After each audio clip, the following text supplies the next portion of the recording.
Tough talk from President Barack Obama. I know many Americans are concerned about these threats.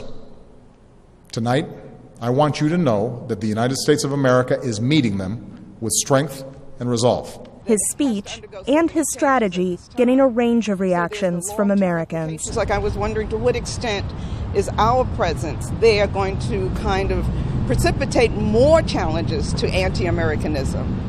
You know, what is it going to be like 10 years from now as a result of this? I feel like if we're going to go in and do something, let's do it. I feel like we're just kind of dragging things. I guess in some respect, I wish we'd show a little more force when we go in. I hope we don't have to send soldiers. I hope people don't have to die. It's a tragedy when anyone dies, but when they choose a murderous course, then it's the responsibility of our government to defend us.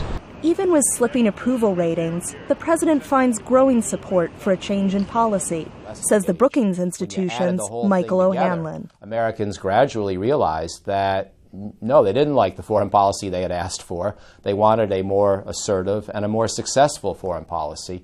And now Mr. Obama, I think, is trying to head in that direction. The latest polls show growing support for a bolder approach against the group known as the Islamic State. A Wall Street Journal NBC poll finds 61% of Americans are in favor of airstrikes against IS. A Washington Post ABC poll finds 71% approve of airstrikes in Iraq, while 65% approve of airstrikes in Syria. And a recent Pew poll found 54% of Americans feel the country's foreign policy is not tough enough. This is James Wright Foley. Those numbers reflect the public's reaction to the grim videotaped beheading of 2 journalists, says the American Enterprise Institute's Carolyn Bowman. They're clearly reacting to the threat of ISIS, to what they've heard about a new and very dangerous terrorist organization.